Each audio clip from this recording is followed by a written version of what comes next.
창세기 26장 12절에서 16절입니다.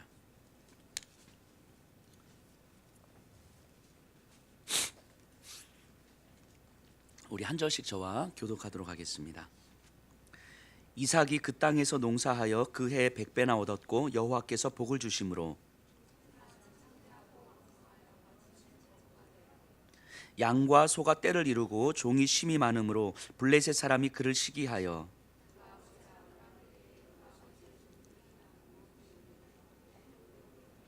우리 함께 읽습니다. 아비멜렉이 이삭에게 이르되 내가 우리보다 크게 강성한즉 우리를 떠나라. 아멘. 자리에 기도 많이 해주시기 바랍니다. 자, 오늘 말씀은요 이삭 이야기를 좀 하려고 합니다. 이삭. 성경에서 아브라함, 이삭, 야곱, 요셉의 스토리가 계속 이어지는데 아브라함, 야곱, 요셉의 이야기는 굉장히 많이 나오는데 이삭 이야기는 사실은 거의 안 나와요. 특히 오늘 본문인 26장에서 유일하게 이삭의 주인공인 스토리가 나오고 나머지는 이삭은 다 주변부의 인물로 이제 등장을 하죠. 근데 이게 이삭이 비중이 적은 사람이어서가 아니라 이 26장을 통해서 이삭의 삶을 보여주므로 이 땅의 하나님의 백성들이 그리스도인들이 어떻게 살아갈지에 대한 삶의 샘플을 정확하게 보여주고 있기 때문인 거예요. 그래서 이삭의 모습을 26장의 모습을 살펴보면서 이 땅의 그리스도인으로서 어떻게 살아가야 되는지를 정확하게 바라보시면 이 창세기부터 계시록까지 나오는 모든 하나님의 백성들이 살아가야 될 삶의 방식임을 우리가 좀 보게 될 것입니다. 그 굉장히 소극적으로 보이는 이삭이지만 오늘 본문을 통해서는 굉장히 능동적 순종을 하는 모습을 우리가 또 보게 될 거예요. 근데 또 한편으로 26장은요 많은 그리스도인들이 좋아하는 본문이에요. 왜 좋아하냐면 순종했더니 부자가 되더라 이 얘기 나오거든요. 하나님께 순종했더니 뭐 거부가 되었더라, 뭐 우물을 포기했더니 뭐 우물을 더 주셨더라, 뭐 이런 이야기 나오거든요. 그래서 하나님 잘 믿으니 부자가 됐더라, 뭐 이런 내용으로 이해되는 본문이에요, 이 본문이. 근데 사실은 본문이 의도하는 바가 그런 내용이 아니에요. 오늘 본문을 꼼꼼하게 살펴보면서 이 성경 본문을 통해서 하나님이 정말 주시고 싶은 말씀이 무엇인지를 좀 깨달았으면 좋겠습니다. 26장 1절에서 2절을 제가 한번 읽어볼게요. 아브라함 때에 첫 흉년이 들었더니 그 땅에 또 흉년이 들매 이삭이 그랄로 가서 블레셋 왕 아비멜렉에게 이르렀더니 여호와께서 이삭에게 나타나사 이르시되 애굽으로 내려가지 말고 내가 내게 지시하는 땅에 거주하라. 자, 이삭이 거주하는 땅에 흉년이 들었어요. 예전 아브라함 때에도 흉년이 들어서 아브라함이 애굽으로 내려갔던 적이 있었어요. 근데 이삭 때에도 지금 흉년이 들었습니다. 가나안 땅에 더 이상 먹을 것이 없어서 이제 이주해야 되는데 성도님들이 보시기에 이 정도가 이삭이 거주하고 있었던 곳이라면 요 밑에 쪽이 이제 블레셋 그랄 지역이에요. 여기서 조금 더 내려가면 애굽입니다. 그러면 이삭은 아마 애굽으로 내려가려고 했을 거예요. 그러다가 중간에 블레셋 그랄 지역에 잠시 머물러 있는 거예요. 왜냐하면 그랄 지역에 딱 머물렀을 때 하나님께서 너는 애굽으로 내려가지 말고 내가 너에게 지시하는 땅에 머물러라 이렇게 말씀하시거든요. 그러니까 이삭은 애굽으로 내려가려고 마음을 먹고 있었을 거예요, 계획을. 그리고 사실 애굽에 가야 먹을 게 있거든요. 그런데 하나님은 이 애굽으로 가지 말고 그랄 지역에 머물러라 라고 말씀하세요. 그리고 아버지 아브라함에게 하셨던 그 축복을 3, 4, 5절에서 쭉 이야기를 합니다. 그렇게 하자 6절에서 이삭이 그랄에 거주하였더니 애굽으로 안 내려가고 거주하였다는 거예요. 자, 이제 생각을 좀 해보세요. 이제 기근이 들었고 먹을 것이 없는데 이 그랄 지역은요 가나안 땅하고 그렇게 다르지 않아요. 애굽은 홍해바다하고 그 다음에 이 나일강이 있어가지고 이 가나안 땅 지경하고는 땅 자체가 다릅니다. 근데 그랄 지역은 가나안 땅하고 그렇게 다르지 않아요. 가나안 땅에 흉년이 들면 그랄 지역에도 흉년이 드는 거예요. 그러면 이삭 입장에서는 이 그랄 지역에 머무를 이유가 없죠. 그러니까 애굽으로 내려가야 되는 거잖아요. 그런데 그랄 지역에 있는데 너 애굽으로 가지 말고 그랄 지역에 머물러라 이렇게 말씀하신 거예요, 하나님께서. 자, 현실적으로는 애굽으로 내려가야 되는 게 맞는데 하나님의 약속은 보이지 않고 잡히지도 않는 막연함이잖아요. 막연함. 근데 이게 우리가 신앙생활하는 가장 근본적인 딜레마 아닙니까? 하나님은 우리와 항상 함께 하신다고 약속하셨고 하나님의 나라를 상속해 주시겠다고 약속하셨고, 그래서 예수님도 목숨을 위하여 무엇을 먹을까, 무엇을 마실까, 몸을 위하여 무엇을 입을까 염려하지 마라. 그건 너의 고민할 바가 아니다. 이렇게 말씀하셨단 말이에요.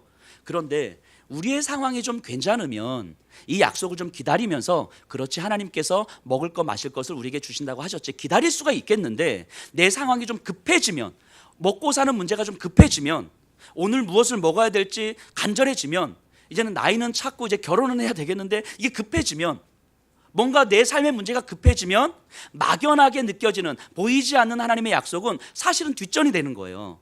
지금 이삭 같은 경우 보세요. 지금 흉년이 들어서 고향을, 지금 땅을 이주해 오고 있는 거잖아요. 그러니까 오늘 하루 먹고 살 것을 걱정해야 될 처지란 말이죠. 상황이 굉장히 급한 상황인데 하나님의 약속은 굉장히 막연하고 보이지 않는단 말이죠. 그럼 이 상황에서 이삭은 선택을 해야 되는데 그랄에 거주하였더라. 지금 순종을 선택하고 있는 거예요. 그런 의미에서 이삭의 순종은 좀 쉽지 않은 행동이죠. 쉽지 않은 행동. 그러니까 우리의 삶에서 끊임없이 이 딜레마 가운데서 무너지는 모습 아니겠습니까? 분명히 하나님의 약속이 있음에도 불구하고 일단은 내가 먹는 것 먼저 해결하고 보고, 일단 내가 좀 숨통을 트이면서 살아내보고, 일단은 내가 좀 생존해보고, 내가 좀 마음 편안해보고, 그리고 그 다음에 이제 하나님의 말씀과 약속을 이제 우리가 고민하는 거죠. 근데 지금 이삭은 그런 의미에서 굉장히 쉽지 않은 순종을 하고 있는 거예요. 하나님의 말씀은 이성적으로 이해하기 힘든 말씀이지만 이삭은 그랄 지역에 머뭅니다. 근데 생각해 보면 이삭은 그 이전에 아버지 때부터 모리아산에서 아버지가 이렇게 자신 이삭을 번제물로 바치잖아요. 창세기 22장에서. 아마 그때의 경험을 아마 평생 가지고 있었을 거예요. 아마 두 가지 의미가 있지 않았을까 싶어요. 이삭에게는 굉장히 큰 트라우마로 남아 있었겠죠. 상처와 아픔으로 남아 있었을 거예요. 천사와 같은 아버지가 어느 날 자기를 향해서 칼을 들었잖아요. 굉장히 강한 큰 상처와 아픔으로 남아 있었겠지만, 또 한편으로는 하나님께 순종했던 아버지에게 하나님은 숫 양을 준비해 주심을 봤단 말이죠. 그러니까 상처는 상처이지만 하나님께 순종했을 때 하나님께서 어떻게 예비해 주셨는지를 이삭은 분명히 경험한 거예요. 그러니까 아마 이런 순종을 할 수 있었을 것 같아요. 26장에는요 이렇게 순종하는 이삭의 모습이 계속해서 등장이 됩니다. 자, 그렇게 순종했더니 12절 13절이에요. 이삭이 그 땅에서 농사하여 그 해에 100배나 얻었고 여호와께서 복을 주심으로 그 사람이 창대하고 왕성하여 마침내 거부가 되어. 자, 우리 굉장히 좋아하는 말씀이시죠. 마침내 거부가 돼요. 이렇게. 그래서 이렇게 하나님께 헌신 많이 하니까, 하나님께 헌금도 많이 하니까, 목회자를 정말 잘 섬기니까 하나님께서 물질의 축복을 주셨더라. 아멘. 근데 이렇게 생각하시면 안 돼요. 이 본문을 가지고. 그런 본문이 아니에요. 자, 12절 보면요 이상한 점이 한 두 가지가 발견이 돼요. 12절에. 자, 이삭의 원래 직업이 뭐예요? 이삭 뭐 하던 사람이에요? 목축업 하던 사람이잖아요. 양치던 사람. 근데 지금 뭐 했대요? 농사를 지었대요. 목축업을 하던 사람이 지금 농사를 지은 거예요. 심지어는 이 농사의 초짜잖아요. 근데 그 수확이 어떻게 됐다고요? 100배나. 여기서 아멘 뭐 이러시면 안 돼요. 자, 이게 이상한 거예요. 농사를 짓지 않던 사람이 농사를 지었는데 그 농사의 수확이 100배나 됐다는 거예요. 그러면서 그 사람이 창대하고 왕성하여 마침내 거부가 되어, 이렇게 이야기하는데 이 본문을 좀 자세히 보면요 이게 100배나 되었다. 하나님 순종했더니 뭘 하더라도 되더라. 농사 안 짓던 사람이 농사를 지어도 되더라. 하나님 순종했더니 뭘 해도 되더라. 뭐 이런 얘기가 아니에요. 자, 13절을 다시 보면요 그 사람이 창대하고 완성하여 마침내 거부가 돼요. 이 문장에는요 그 히브리어를 보면 크다라는 단어가 3번이 반복돼요. 그러니까 이런 거예요. 창대하고, 그 사람이 창대하고, 이거는 그 사람이 크게 되었고, 이런 의미예요. 크게 되었고. 그다음에 왕성하여, 이거는 왕성해졌다가 아니라 왕성해져 가는 과정을 보여주는 단어거든요. 그러면 큰 자가 될 때까지, 왕성하여는 이렇게 해석하는 거예요. 큰 자가 될 때까지 거부가 되어, 이거는 크게 되었다, 계속 크게 되었다, 이런 의미예요. 그럼 23절을 다시 한번 해석해 보면 이삭은 크게 되어, 큰 자였고, 그리고 더 큰 자가 될 때까지 계속해서 크게 되었다. 이게 정확하게 해석하면 이런 의미인 거죠. 자, 이건 뭘 강조하고 있는 거냐면 이삭이 부자가 되었다를 강조하고 있는 것이 아니고 이삭이 큰 사람이다, 큰 사람이 되었다라는 걸 강조하는 거예요. 그러면 이제 본문에서 큰 사람이라고 하는 의미가 무엇인지를 우리가 좀 찾아보면 되는 거죠. 이 큰 사람을 드러내는 하나의 작은 표지가 부자다라고 이야기하고 있는 거예요, 본문에서는. 자, 그럼 큰 사람을 한번 찾아볼까요? 14절 15절 제가 읽어볼게요. 양과 소가 때를 이루어 종이 심이 많으므로 블레셋 사람이 그를 시기하여 그 아버지 아브라함 때에 그 아버지의 종들이 판 모든 우물을 막고 흙으로 메웠더라. 자, 이삭이 이제 잘 되니까 블레셋 목자들이 시기한 거예요. 그래서 우물을 메우고 막 못 살게 군 거죠. 근데 생각해 보세요. 지금 블레셋 땅이잖아요. 이삭은 이 사람들에게 있어서 이방인이잖아요. 권력이 없잖아요. 그렇죠? 그러니까 사람들이 시기해서 방해하면 피해를 받을 수밖에 없는 사람인 거죠. 쫓겨날 수밖에 없는 사람이잖아요. 그런데 16절 보세요. 아비멜렉이 이삭에게 이르되 내가 우리보다 크게 강성한즉 우리를 떠나라. 이 아비멜렉은 이 그랄 지역의 왕입니다. 그러니까 사람 이름이 아니고 왕을 통칭하는 표현이에요. 애굽의 바로처럼. 그럼 이 권력을 갖고 있는 왕이 이 블레셋의 목자들을 통해서 이삭을 쫓아내면 되거든요.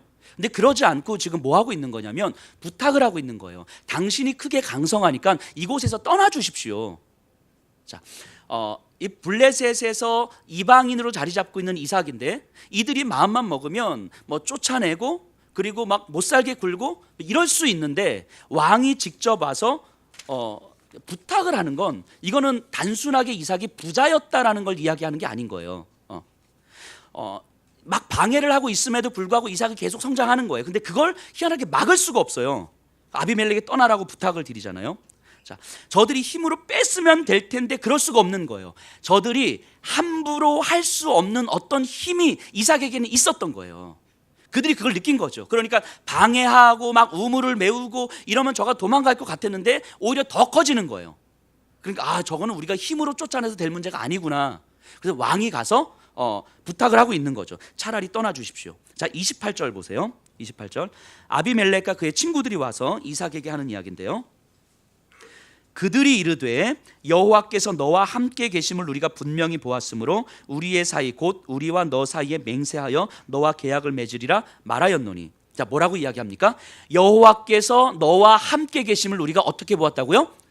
분명히 보았으므로. 이거예요. 이거 큰 자의 비밀이 여기 있는 거죠. 아비멜렉이 뭘 이야기하는 거냐면 이삭에게 너와 우리가 계약을 맺자. 너의 후손이 우리의 후손을 괴롭히지 않게, 우리도 너를 괴롭히지 않을게. 근데 이게 이상하잖아요. 그 아비멜렉은 갑이고 이삭은 을이에요. 지금 아비멜렉은 강자고 이삭은 약자라고요. 여기는 왕이고 권력을 갖고 있는 사람이고 여기는 이방인일 뿐이라고요. 그런데 이 왕이 이삭에게 와서 너 우리와 계약을 맺자. 너의 후손들이 우리의 후손들을 괴롭히지 않게 하자. 우리도 너희를 괴롭히지 않을게. 이렇게 계약을 맺자고 이야기하는 거예요. 그 이유가 뭐라고요? 너의 하나님 여호와께서 너와 함께 계심을 우리가 분명히 보았노라. 이거예요. 그러니까 힘으로 뭔가 뺏을 수 있는 사람이 아니구나라는 걸 지금 알고 있는 거예요. 단순하게 부자였다라는 이야기가 아니라 이삭에게는 뭔가 설명할 수 없는 하지만 분명히 있는 능력이 있는 거예요. 그러니까 힘으로 하려고 해서 안 되니까 이제 부탁을 하는 거죠. 떠나가라. 그리고 우리와 계약을 맺자. 이삭이 큰 자다라고 이야기할 때는 이 의미를 이야기하고 있는 거예요. 이 의미. 지금 13절 그 사람이 창대하고 왕성하여 마침내 거부가 돼요. 여기서의 포인트는 이삭이 큰 자였다라는 것이고 그 큰 자를 드러내는 작은 표지 중에 하나가 부자였다 이런 의미예요. 그러니까 이삭이 부자다라는 것을 말하려고 하는 게 아니에요. 그의 삶의 여정에서 하나님을 더 깊이 깨닫고 하나님 때문에 자신이 점점 변하고 있다는 것을 말하고 싶은 거예요. 그러니까 이삭을 보면서 그러니까 이삭이 하나님의 은혜로 부유해졌다, 많은 것을 누리게 되었다 이게 아니고 하나님을 더 깊이 깨달으면 깨달을수록 하나님의 말씀에 더 순종해 가고 더 순종하면 순종할수록 그의 삶이 하나님 마음에 합당한 방식으로 변해가더라. 그렇게 변해갈 때에 하나님은 이삭과 더 함께 하셨고 그 함께 하심을 블레셋 사람들이 본 거예요. 그러니까 저에게 돈을 빼앗는다고 해결된 문제가 아니고 땅을 빼앗는다고 해결된 문제가 아니라는 것을 그들은 분명히 본 거죠. 이게 큰 자다라고 하는 의미예요. 큰 자다. 자, 신약에서도 이렇게 큰 자에 대해서 언급하는 인물이 한 명 나오죠. 저는 주 앞에 큰 자라. 누굽니까? 세례 요한이죠. 세례 요한. 세례 요한을 바라보면서 저는 주 앞에 큰 자가 될 것이다 이렇게 이야기합니다. 자, 세례 요한을 보세요. 어디서 자라죠? 세례 요한이 빈들에서 자라요. 광야에서 자라요. 아무도 주목하지 않고 아무도 가려고 하지 않는 굉장히 비참하고 초라한 모습으로 자란단 말이죠. 그 세례 요한이 뭐가 있어가지고 큰 자라고 이야기를 합니까? 네, 누가복음 3장 2절에 보면 이렇게 말씀하시죠. 하나님의 말씀이 빈들에서 사가랴의 아들 요한에게 임한지라. 이거예요. 이거 빈들에서 하나님의 말씀이 사가랴의 아들 요한에게 임한지라. 하나님의 말씀이 임했을 때에 그 하나님의 말씀에 세례 요한의 영혼은 반응을 했고 그 말씀으로 담대하게 이 세상에 나간 것이고 헤롯 대왕 앞에 쓴 거죠. 그 모습을 보면서 주 앞에 큰 자다라고 이야기하는 거예요. 큰 자의 비밀은 여기에 있는 거예요. 뭔가 많이 가져서가 아니고 힘을 많이 누려서가 아니고 하나님 말씀이 그 영혼 가운데 임하고 그 말씀 앞에 온전히 나를 맞춰 순종하는 삶을 살 때에 하나님의 능력이 그와 함께 하시는 거예요. 그걸 보고 큰 자다라고 이야기합니다. 지금 26장에서 이삭을 설명하면서 여기 큰 자에 지금 집중하고 있는 거예요. 근데 이제 우리가 이걸 보면서 거부가 되었다. 여기에 우리의 눈이 막 가고 싶은 거죠. 우리의 눈이 부자가 되었다 이제 가고 싶은 거죠. 자, 본문은요. 이 주제를 좀 계속해서 보여주고 있습니다. 자, 아비멜렉이 이삭에게 이제 떠나라고 이야기해요. 자, 이때 당시에는요. 부자의 조건은 두 가지가 있었습니다.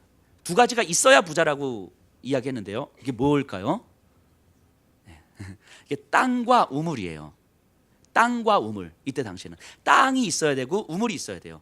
우리가 이제 물이 익숙한 물이 풍부한 곳에서 살기 때문에 이 체감을 잘 못하실 수도 있는데 라오스 한번 가보시면 드럼통에서 빗물 받아놓고 샤워 한번 해보시면 이제 느낍니다. 자, 이것도 지금 굉장히 물이 필요한 곳이죠. 그래서 땅이 있고 물이 있어야 가축을 칠 수도 있고 농사를 지을 수도 있고 그럼 종들도 많아지고 재산도 많아지는 거예요. 그러니까 땅과 우물이 부자의 조건이란 말이죠. 자, 근데 지금 아비멜렉이 이삭 보고 떠나라라고 이야기하잖아요. 이삭이 떠나잖아요. 자, 뭐가 없습니까? 땅도 없고 물도 없는 거예요. 땅도 없고 물도 없는 사람이 무슨 부자예요? 부자가 아니에요. 근데 성경은 이삭을 부자라고 이야기한단 말이죠. 분명히 부자는 부자인데 땅도 없고 우물도 없는 부자예요. 자, 이게 그래서 제가 이런 표현을 붙여봤어요. 부자 나그네. 이게 오늘 설교 제목인데 제가 설교를 제목 붙이면서 참 유치하다 제목이 이런 생각을 했거든요. 근데 좀 정확하게 표현하는 말인 것 같아서 이 이삭을 이렇게 표현할 수 있을 것 같아요. 부자 나그네. 부자이긴 한데 영속적으로 소유하고 움켜쥐는 것은 하나도 없는 거예요. 부자이긴 한데 많은 걸 가지고 있긴 한데 언제든지 이것을 내려놓을 준비를 하고 있는 거죠. 땅이 있는 듯한데 어느 순간 땅도 이삭의 것이 아니에요. 우물이 있는 듯한데 우물도 이삭의 것이 아니에요. 그러니까 이삭이 노력해서 무언가를 얻었다의 문제가 아니라 하나님께서 이삭에게 필요에 의해서 무언가를 채워주신 것이고 이삭은 그것이 내 것이 아니라 하나님께서 나에게 채워주신 거라는 걸 알기 때문에 그것을 버릴 수 있는 힘이 있었던 거죠. 이게 부자 나그네인 거죠. 그럼 이삭의 삶을 바라보면서 성경은 부자의 포인트를 두겠습니까? 나그네의 포인트를 두겠습니까? 나그네의 포인트를 두고 있는 거예요. 나그네. 이삭의 삶은 나그네의 삶이었다라는 것을 26장은 보여주고 있어요. 심지어 이삭이 장막 친 곳이 그랄 골짜기라고 하거든요. 그랄 골짜기. 이 그랄 골짜기가 어떤 곳이냐면 이때에는 이제 우기와 건기밖에 없으니까 우기 때는 물이 넘치지만 건기 비가 안 올 때에는 그냥 모래밭이에요. 모래밭. 예수님이 말씀하실 때 모래 위에 집을 지은 자는 다 홍수가 나면 무너질 것이다 말씀하시잖아요. 이 여기 보고 하는 이야기예요. 그러니까 모래 거기서는 아무것도 못해요. 뭘 해놓으면 우기가 되면 비가 오면 다 쓸려가는 거예요. 그러니까 이 그랄 골짜기에서 농사를 짓겠다, 뭐 양을 치겠다, 이게 말도 안 되는 얘기거든요. 그런데 이삭이 지금 그랄 골짜기로 간 거예요. 여기서 장막을 친 거예요. 이걸 보고 지금 성경은 부자라고 이야기를 하는 거예요. 이런 부자가 어디 있어요? 이삭은요 분명히 안 거예요. 내가 움켜쥐고 소유하고 있는 것들은 사실은 내가 영원히 영속적으로 가질 수 있는 것이 아니다라고 하는 것을 머리가 아니라 여기서 분명히 깨달은 거예요. 그래서 하나님의 필요에 의해서 지금 나에게 주어진 것일 뿐 하나님께서 원하시면 언제든지 이것을 내려놓을 준비를 하고 있는 거죠. 내 것이 아니다라고 이야기를 하는 거죠. 그래서 신앙의 본질은, 핵심은 소유권의 문제에 있다고 이야기하는 거예요. 소유권. 구약 시대에는 땅의 소유권이 누구에게 있는가, 땅의 소유권이 하나님께 있다고 고백하는 것이 기독교 신앙이었거든요. 이스라엘 민족의 신앙이었거든요. 근데 어느 순간 땅이 내 거라고 생각하기 때문에 땅을 사고 팔기 시작하는 거죠. 그러면서 하나님으로부터 멀어지는 거예요. 오늘날도 마찬가지인 거죠. 우리가 갖고 있는 모든 삶의 소유가 누구의 것인가 라는 질문이 우리 신앙의 핵심을 보여주고 있는 거죠. 내 재산, 시간, 자존심, 건강, 자녀, 가정, 이 사업장, 이 모든 것들이 하나님께서 나에게 필요에 의해서 채워주신 것이고 하나님의 필요를 위해서 사용하면 되는 것일 뿐, 이것이 내 것이 아니다라고 하는 인식을 갖는 것, 그것이 나그네예요. 나그네.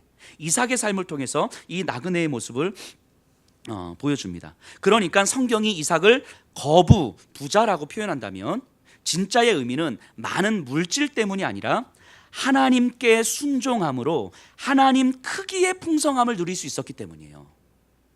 다시요. 하나님께 순종함으로 하나님 크기의 풍성함을 누리는 거예요.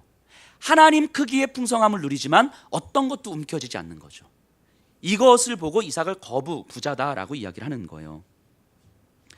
이삭은 잠시 있다가는 이 세상에서 하나님과 함께 걷는 길을 선택하는 삶이었죠. 하나님께서 원하시면 그것이 100배든 1000배든 허락하시지만 또 한편으로는 그런 것들은 어느 한순간 사라질 수 있음을 늘 깨닫고 살아가는 거예요.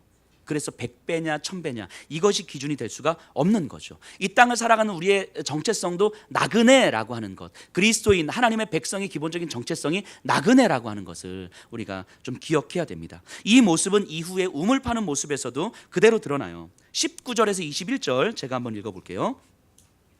이삭의 종들이 골짜기를 파서 샘 근원을 얻었더니 그랄 목자들이 이삭의 목자와 다투어 이르되 이 물은 우리의 것이라 하매 이삭이 그 다툼으로 말미암아 그 우물을 이름을 에색이라 하였으며 또 다른 우물을 팠더니 그들이 또 다툼으로 그 이름을 신나라 하였으며. 자, 그랄 골짜기에서 우물을 팠어요. 여기서의 우물은 이제 양을 치다가 어느 곳에 장막을 딱 치게 거주하게 되면 할 수 있는 모든 노동력을 다 동원해서 우물을 팝니다. 그래서 여기서 안 파면 또 옆에 땅을 파고 해서 우물을 팝니다. 그래서 물이 나오면 이제 거기를 중심으로 이제 장막을 치는 거예요. 그러니까 물은 생존의 문제인 거예요. 그리고 이게 생존의 근거인 거죠. 그래서 이 우물 하나 파는데 얼마나 에너지를 들였겠어요. 저희가 오늘 이제 라오스를 가지만 저희가 라오스에 매년 2개씩 우물을 파주거든요. 우물을, 거기도 이제 물 부족 국가이기 때문에. 근데 하나 파는데 한 우리나라 돈으로 한 300만 원 정도가 들어가요. 1년에 한 2개씩 이제 우물을 파주는데요. 근데 오늘날 우리는 이제 돈이라도 있죠. 돈으로 우물이라도 파죠. 근데 이 사람들은 자신이 할 수 있는 모든 노동력들을 다 동원해서 파는 거잖아요. 근데 그렇게 우물을 팠는데 블레셋 그랄 지역의 목자들이 와서 야, 여기 우리 땅이야. 그러니까 이 우물 우리 거야. 라고 주장하는 거예요. 그러니까 이삭이 마음이 되게 아프지만 이렇게 놓고 간 거예요. 그래서 그 우물 이름을 에색이라고 짓습니다. 아마 또 위쪽으로 조금 더 올라갔을 거예요. 또 우물을 팠습니다. 힘겹게. 그런데 블레셋 이 목자들이 어떻게 알고 왔는지 이렇게 아마 몰래 숨어서 이렇게 쫓아오지 않았을까 싶은데 진짜 이렇게 얄미워요, 그죠? 이렇게. 근데 와서 또 우물을 딱 대는 걸 보니까 야, 여기 우리 땅이잖아. 이 우물 우리 거야. 이렇게 얘기한 거예요. 그랬더니 이삭이 또 놓고 가는 거예요. 그 이름을 신나라고 합니다. 이 신나라고 하는 말 자체가 이제 대적하다 이런 의미인데 이 단어의 어원이 이제 사탄이거든요. 사탄이 대적하다라는 의미잖아요. 자, 그래서 신나라고 어떤 짓습니다. 그래서 우물 2개를 다 포기해요. 그리고 조금 더 갔는데 또 우물을 팠는데 22절이에요. 이삭이 거기서 옮겨 다른 우물을 팠더니 그들이 다투지 아니하였으므로 그 이름을 르호봇이라 하여 이르되 이제는 여호와께서 우리를 위하여 넓게 하셨으니 이 땅에서 우리가 번성하리로다 하였더라. 자, 이제 에색도 포기했고 신나도 포기했잖아요. 근데 이게 엄청난 걸 포기한 거거든요. 근데 포기하고 왔더니 하나님께서 그것보다 더 좋은 르호봇을 허락하신 거예요. 더 넓은 땅. 아, 여호와께서 우리에게 이 땅을 허락하셨구나. 그래서 이 본문을 보면서 역시 다투지 않고 싸우지 않고 포기하고 갔더니 하나님께서 그 중심을 보시고 더 큰 것을 우리에게 허락하셨구나. 아멘. 하시면 안 되는 거 아시죠, 이제는? 이 본문을 그렇게 읽어가시면 안 되는 거예요. 본문이 거기서 끝나면 그냥 그렇게 읽으면 되는데 본문이 거기서 안 끝나요. 자, 우리 같으면 저 같으면 이제 많이 고생했잖아요. 이제 다 포기했잖아요. 블레셋에서도 그랄 지역에서 포기했고 그랄 골짜기에서도 포기했고 다 포기하고 와서 이제는 좀 숨을 쉴만하고, 그리고 그랄 지역을 살짝 벗어났기 때문에 그랄 지역의 목자들이 이제 방해도 하지 않아요. 땅도 너무 좋아. 하나님, 내가 여기서 이제 장막 치면서 하나님의 영광 돌리면서 살겠습니다. 이러고 싶은데, 이랬으면 좋겠는데 이삭이 그러지 않아요. 23절 24절이에요.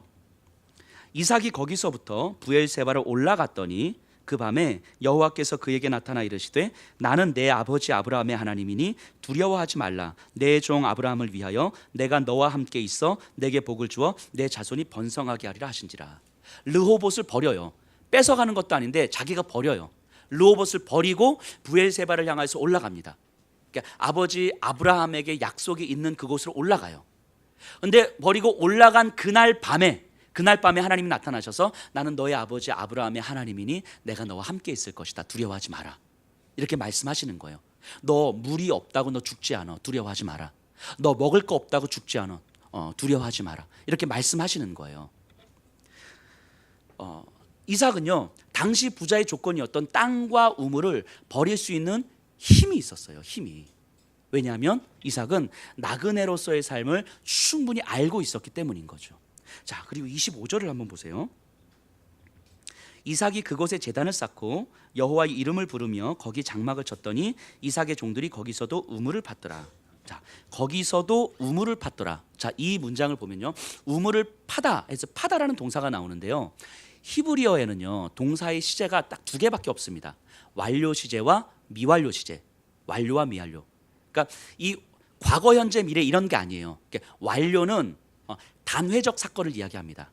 그러니까 과거의 단회적 사건이든 현재의 단회적 사건이든 단회적 사건을 이야기하고요, 미완료 시제는 반복되는 행위를 이야기하는 거예요.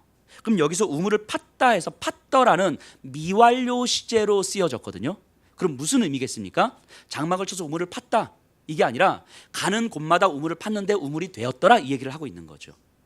그러니까 이삭이 르호봇을 버리고 부엘세바를 향해서 올라가는데, 올라가는 내내 가다가 장막 치고 우물 파고 가다 장막 치고 우물 팠는데 가는 곳마다 우물이 되었다는 거예요.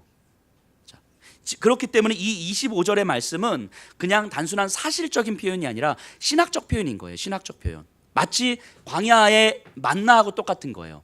하나님께서 이스라엘 백성들에게 만나를 주실 때에 야, 내가 만나를 통해서 너희들 배부르게 해줄게. 너희 만나 많이 먹어. 이렇게 주신 게 아니죠. 만나가 너희의 배를 부르게 하는 것이 아니고 내가 너희의 배를 부르게 할 거야. 그걸 믿는 자들에게 만나를 주시는 거죠. 그래서 만나를 오늘 거 거두고 내일 거는 거두지 마. 내일 거는 내일 내가 또 줄게. 이스라엘 백성들로 하여금 만나에 집중하는 방식이 아니고 하나님께 집중하는 방식을 말씀하시는 거예요. 하나님께 집중할 때에 하나님은 만나를 주시는 거예요. 이 만나는 단순하게 먹는 만나 그 이상의 의미인 거죠. 하나님의 보살핌과 하나님이 지켜주심의 의미인 거죠. 여기서의 우물은 그런 의미예요. 그런 의미. 물 자체의 의미가 아니라 하나님의 지켜주심의 의미인 거죠. 이게 하나님 크기의 풍성함을 누리는 나그네의 삶인 거예요. 그러니까 하나님 크기의 풍성함을 누리기에 내가 움켜쥐는 것을 내려놓을 수 있는 거죠. 내가 움켜쥐는 순간, 광야에서 만나를 움켜쥐고 내일 것까지 움켜쥐는 순간 어떻게 됐어요? 결국 아무것도 못 먹는 거예요. 하지만 움켜쥐지 않았을 때 너의 평생에 내가 먹여줄게 말씀하시는 거예요. 움켜짐을 내려놓을 때에 하나님, 내가 너의 평생을 책임져 줄게. 자, 이 장면을 보면서요, 저는 요한복음 4장의 장면이 생각이 납니다. 요한복음 4장에 예수님이 사마리아 수가성 여인을 만나요. 4장 14절에 보니까요, 그 물을 기르러 온, 우물가에 물을 기르러 온 그 여인에게 예수님이 내가 주는 물을 마시는 자는 영원히 목마르지 아니하리니 내가 주는 물은 그 속에서 영생하도록 솟아나는 샘물이 됨이라. 하나님께서 하나님의 백성들에게 주시는 은혜예요. 내가 너에게 평생 목마르지 않은 물을 내가 허락해 줄게. 그러니까 지금 당장 내 목을 축일 수 있는 물 얻고자 아둥바둥 삶을 집중하는 삶을 살지 말고, 지금 당장 내 목을 축일 수 있는 물에 집중하지 말고 이 물을 주실 수 있는 분이 누구신지를 바라보라고 이야기하는 거죠. 그러면 영원히 평생, 너희 남은 평생 동안에 내가 목마르지 않은 물을 내가 너에게 줄게 약속하시는 거죠. 이게 하나님께서 이 땅의 그리스도인들에게 주시는 약속 아닙니까? 이 자리에 있는 분들에게 주시는 약속 아닙니까? 그 약속을 붙들고 영원히 목마르지 않는, 내 남은 평생 목마르지 않는 삶을 살 수 있다고 믿기 때문에 내가 움켜쥐는 것을 내려놓을 수가 있는 거예요. 이게 나그네예요. 이게 나그네, 이삭의 삶이 보여주는 거죠. 그렇기 때문에 이 나그네의 삶을 살아갈 때는요, 내가 많이 갔든 적게 갔든 내 주변의 사람들을 보면서 부러워하지도 않고 부끄러워하지도 않는 거예요. 내가 가진 것을 자랑하면서 살지도 않는 거예요. 왜냐하면 이것은 언제든지 내려놓을 준비를 한 하나님의 필요에 의해서 잠시 나에게 맡겨주신 것일 뿐인 거죠. 분명하건대요, 하나님은요, 하나님 당신의 아들 예수님보다 여기 계신 분들을 더 사랑하세요. 믿으십니까? 그러니까 여러분들을 통해서 당신의 아들을 죽이셨잖아요. 우리를 살리시기 위해서.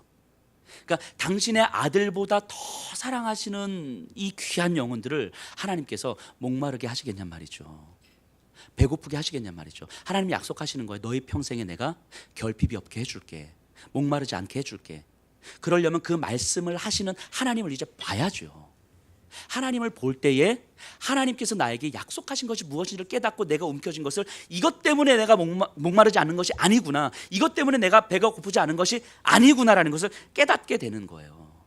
우리의 기준이 분명해지는 거예요. 물질적 부, 성공, 힘, 권력, 자녀들의 어떤 성공, 이런 것들에 우리의 삶의 기준이 있는 것이 아니라 하나님이 나에게 약속하신 그것의 기준이 있는 거예요. 오늘부터 저희가 이제 라오스 선교를 가잖아요. 가는데 저희가 아까도 말씀드렸던 것처럼 우물을 매년 파줍니다.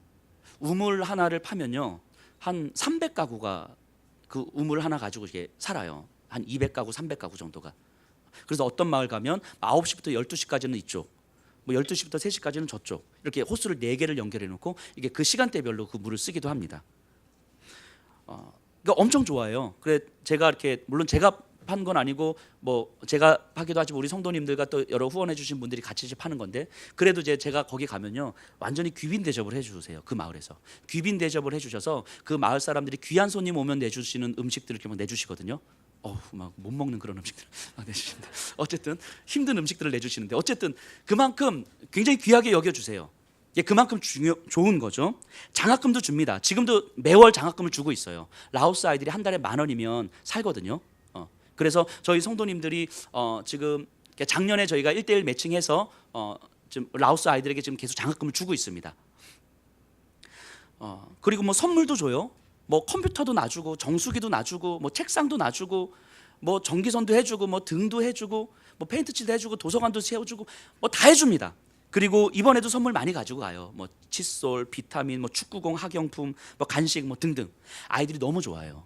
너무 좋아하고 막 달려듭니다. 그 아이들이 그 소똥반 흙 반인 그 땅을 이렇게 막 맨발로 막 달려와요.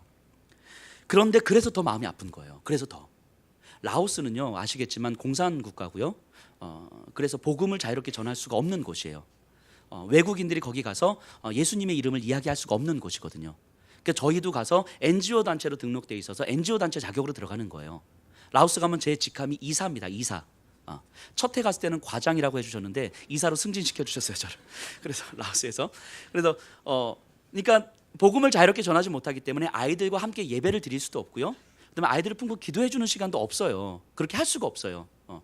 괜히 자칫하다가 이게 걸리면 우리야 추방당하면 그만인데, 우리와 함께 가신 그 선교사님한테는 굉장히 큰 민폐가 되기 때문에 그냥 놀다 오는 거예요. 그냥 봉사활동하고 오는 거예요. 그래서 더 마음이 아픈 거예요. 그래서 더 가기 전에 기도로 준비하고 가지만 더 마음이 아파요. 그래서 이런 생각을 하게 됩니다. 이렇게 봉사활동 해주고 선물을 주는 것이 그 아이들한테 필요하기도 하지만 정말 필요한 건 아닐 수도 있는데, 이 물질을 통해서라도 하나님의 사랑을 전달하고 싶은데 정작 그 아이들에게 예수 이름을 전하지 못하는 것이 너무 마음이 아픈 거예요. 그래서 어떻게 해서든 시간을 좀 내보려고 하는 거예요.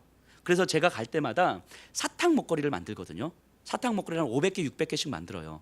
이거 만들어 보시면 알겠지만 이게 만만치 않은 작업입니다. 이 사탕 8개, 10개씩 해서 이 목걸이 만드는 걸 한 500개, 600개 만들면요, 무슨 공장 돌리는 것 같아요. 이렇게 이렇게 막 부직해서 찍고 막. 근데 매년 제가 사탕 목걸이를 만들어 가요. 왜냐하면 아이들과 1:1로 만나서 이렇게 안아줄 수 있는 시간이 그 시간밖에 없어요. 축구하고 페이스 페인팅을 하고 막 떡볶이를 해주고 이때는 같이 놀잖아요. 근데 아이들과 사탕 먹거리를 걸어주면서 이렇게 잠시 안을 수 있는 시간이 있거든요. 한 3초, 4초 요 정도.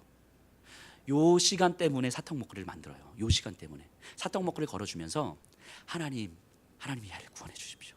기도하는 거예요. 하나님 이 아이를 구원해 주십시오. 그 라오스어로요, 예수님이 당신을 사랑합니다 이 말이 파 예수 학자오 이렇게 표현하거든요. 파 예수 학자오. 그 짧은 시간에 기도하는 거예요. 파 예수 학자오. 예수님이 너를 사랑한단다 얘야. 이 3초 4초 그것 때문에 사탕 먹거리를 만들어요. 그리고 간절하게 기도하는 거예요. 하나님 이 시간에 이 아이의 영혼이 구원을 경험하게 해주십시오. 그리고 이 아이의 귀에 들려주는 거예요. 예수님이 너를 사랑한단다. 이 아이가 지금 당장은 변화되지 않아도 이 아이가 자라는 어느 순간에 누군가 나를 위해서 기도해 줬는데 예수님이 나를 사랑한다고 말씀하셨는데 이거 기억했으면 하는 거예요. 우리가 많은 우물을 파주고 장학금을 주고 선물을 주고 많은 물질을 쓰지만 사실은요, 물질은 그 자체로 아무것도 아닌 거예요. 그 자체로 그냥 저들보다 우리에게 좀 많이 있으니까 우리에 있는 물질을 가지고 저들에게 쓰는 거죠. 축구공 사주고 학용품 사주는 거 사실은 아무것도 아닌 거예요. 이 짧은 3, 4초를 위해서 그거 하는 거예요. 우물 파주는 거예요. 이 3, 4초를 위해서 그거 하는 거예요. 이 아이에게 적어도 예수 이름 한 번이라도 듣게 해주고 싶어가지고 이 많은 재정을 써가지고 아이들에게 선물도 주고 이것저것 다 하는 거라고요. 그 자체가 목적이 아니고 그 아이들에게 예수 이름 한 번 전해주고 싶어서. 우리가 그렇게 3, 4초 품고 기도하지 않으면요, 이 아이들은 평생 살아가면서 누군가로부터 기도 한 번 듣지 못해요. 우리가 가서 기도해 주지 않으면 이 아이들은 평생 기도라는 게 뭔지도 모른 채 살아간다고요. 한 번 예배 드리지도 못한 채 살아간다고요. 그냥 그렇게 살아가는 아이들이에요.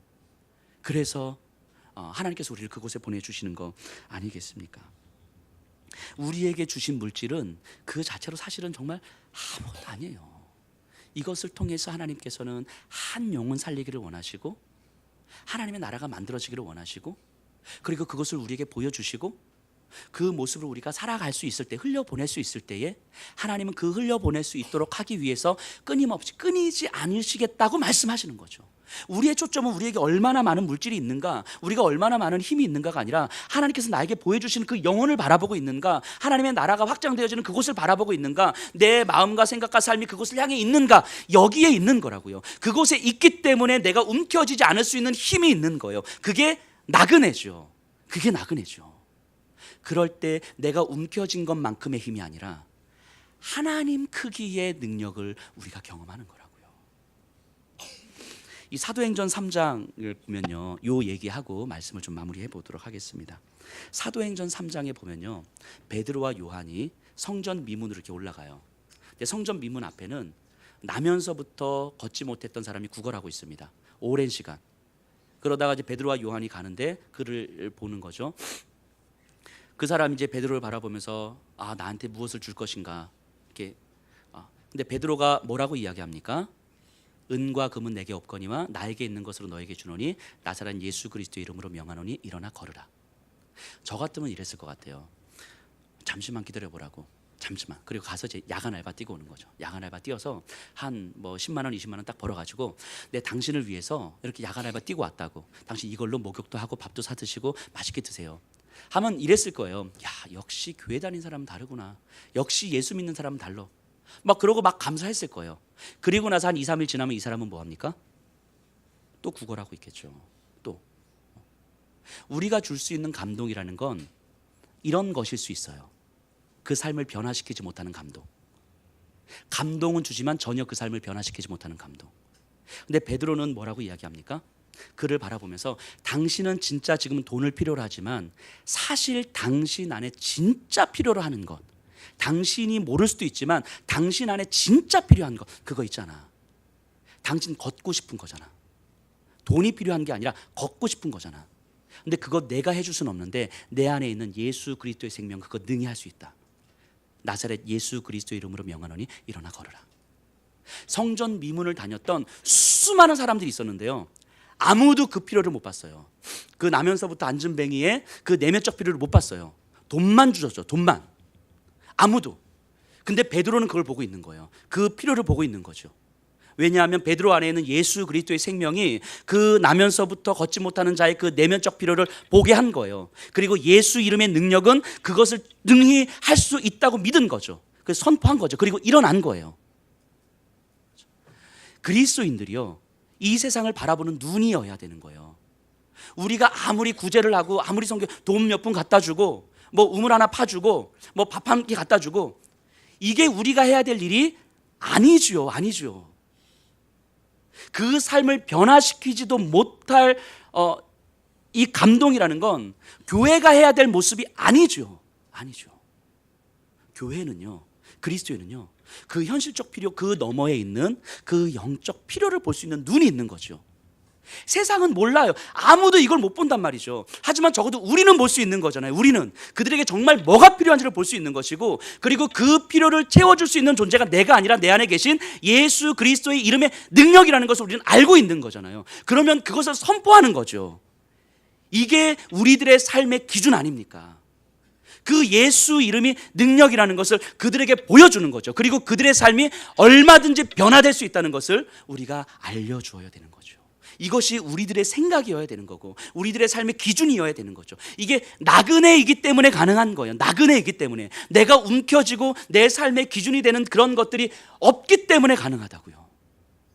때로는 우리가 먹고 사는 문제 앞에서 오늘 하루 무엇을 먹을 것인가 막 마음 아프고 힘들고 지치고 무기력해지고 좌절하고 절망하고 지금 내 눈앞에 펼쳐진 환경과 상황 속에서 마음이 무너져서 어찌해야 될 바를 모르는 그 상황 앞에서 힘들지요. 당연히 힘들죠. 어렵죠. 그래서 이 상황 속에서 뭔가 일어날 힘이 없다는 것도 알아요. 그런데요, 분명한 건요, 적어도 예수 이름의 능력은 그 정도보단 크다는 거예요. 내가 아무리 힘이 들고 지치고 무너지고 내가 할 수 있는 것이 아무것도 없어도 분명한 건 예수 이름의 능력은 그 정도보다는 크다는 거예요. 그 믿음이 우리에게 있을 때 그런 내 환경과 상황이 나를 딱 발목 잡는 것이 아니라 그것보다 훨씬 크신 예수 이름의 능력이 내 삶을 다시 세우는 거예요. 그리고 다른 이들을 바라볼 때에 저들에게 정말 필요한 것을 우리가 채워줄 수 있는 거죠. 이게 그리스도인이에요. 이게 나그네예요. 이게 이삭의 삶이었던 거죠. 여기 계신 분들이 이 나그네의 삶을 살았으면 좋겠어요. 예수 이름의 능력을 신뢰하며 살았으면 좋겠습니다.